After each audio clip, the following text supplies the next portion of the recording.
Hey, what's up, Buttercup? It's Alexandria with the Girl Solution, and today we're talking about stress and good versus bad. So let's talk about stress and how your search for less stress is stressing you. Ironic, right? Well, let's talk about stress and the fact that there is good stress or empowering stress, and there is bad stress or disempowering stress. And I liken it to growing pains, which is that it's not always fun, but you don't grow without it. So something I found stressful was my breakup with my ex. But what came from it was I bought my condo because I got so driven about, like, this is not going to hold me down. He's going to see the fact that he messed up. And so I bought my condo, I bought my car, I got a new job, I started a business that I love. So stress is necessary, but you have to pick which stress you give your focus to and how you assign if it's good or bad. So your reactions to it. So on one end, there's good stress, which fires you up for positive change. It empowers you and it opens up new opportunities. On the other hand, there's bad stress, where it disempowers you. It gives you anxiety and fear. It closes the doors to opportunities. And I'm sure you felt both of them. You might not call good stress. You might call it like, oh, this is giving me such a drive. This is giving me such a boost. This is made me passionate about something. You think of it differently. It's the same way that we all we all claim we love surprises, but when we don't love a surprise, we call it a problem, right? So how do you eliminate or refocus what you currently consider as bad stress? One of the great ways is you choose to find the good. How can you turn it into an opportunity? What can you learn from it? How can you pick love over fear? Those are things that you want to do to turn it into good stress and to change how you're focusing on it. Because honestly, when you think about the stresses in your life, there's always something you can learn from it. For me personally, like the breakup, it was stressful, but I decided to turn that into empowering stress and grow from it.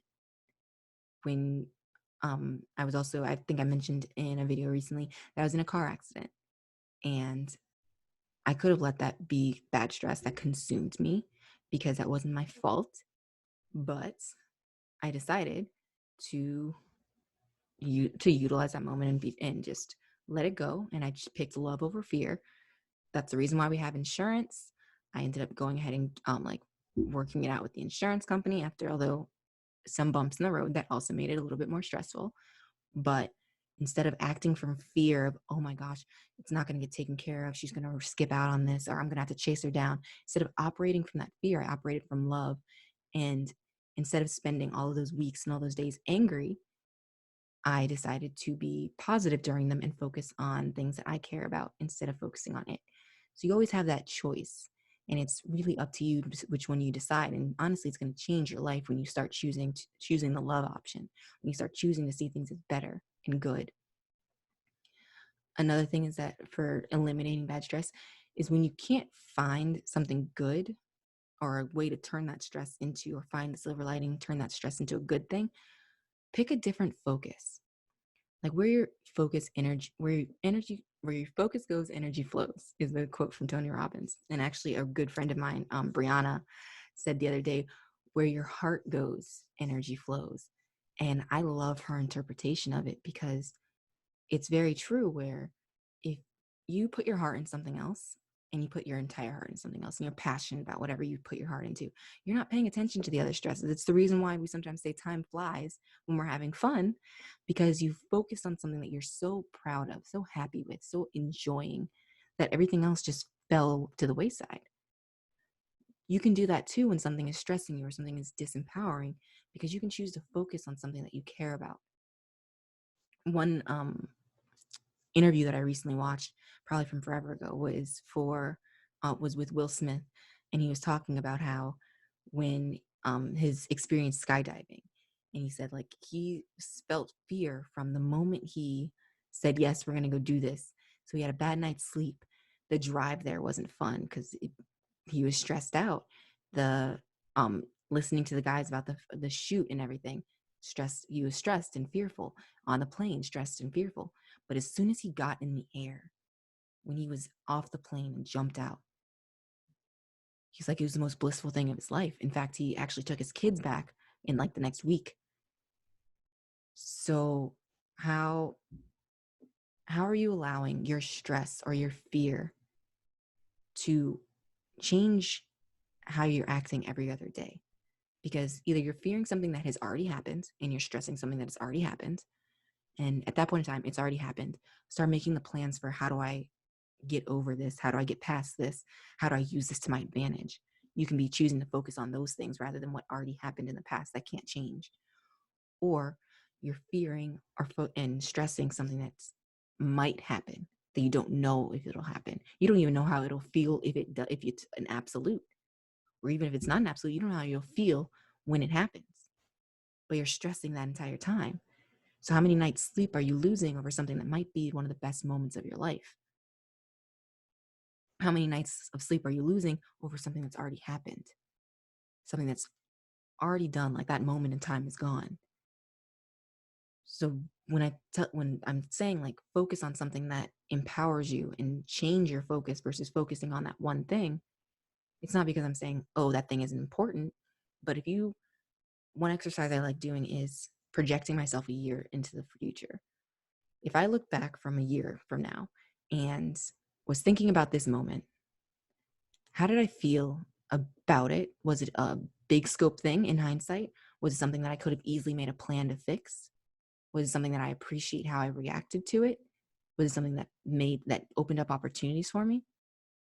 Or was it something that I wallowed in? Was it something that I ended up hurting myself because of? And then I start rationally working through how I get past it, because now I'm thinking in a rational mindset, not from my emotions. Another way to eliminate bad stress is to channel it. When you channel it, it's like you meditate, you journal about it. You take those strong emotions and infuse them into things that you want to manifest. Because we all know words plus power equal, words plus emotion equal power. So if you take those angry emotions and you pour them into things that you do want, how much faster will some of those things come up for you? Because we all know, like when we're thinking about something that we don't want and we're in a fearful, angry state, how quickly does that thing show up? So if you take those emotions and go back to your journals of things that you're writing down that you want to happen, rewrite those or reread them while you're in that state. Because not only will it start making you feel better, but you're pouring those strong emotions into those words of the things that you do want. Another way to channel it is to put your passion where it best serves you. Because again, your anger, your fear, that's all your passion focused on the wrong part of it. So you're passionate about your kids, you're passionate about your loved ones. So when someone threatens them or you feel they're hurt, you get angry, you get upset because you're passionate about them.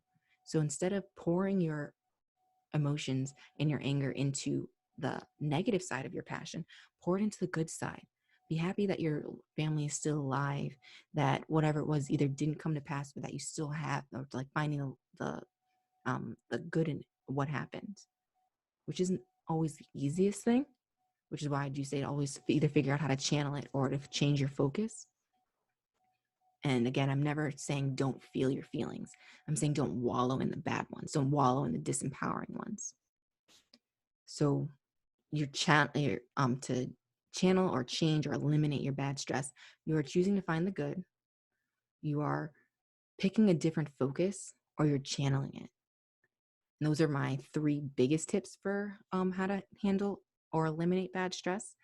If you are looking for either more details or how to or more strategies on dealing with overwhelming stress, I do have a blog on my website, The Girl's Solution, or you can drop in for more tips and tricks in my Facebook group, She's Manifesting Her Dreams. I can't wait to see you again. Starting to hopefully podcast as well as Facebook videos every day, and I hope to see you and meet you one day, either in the group or in the comment section.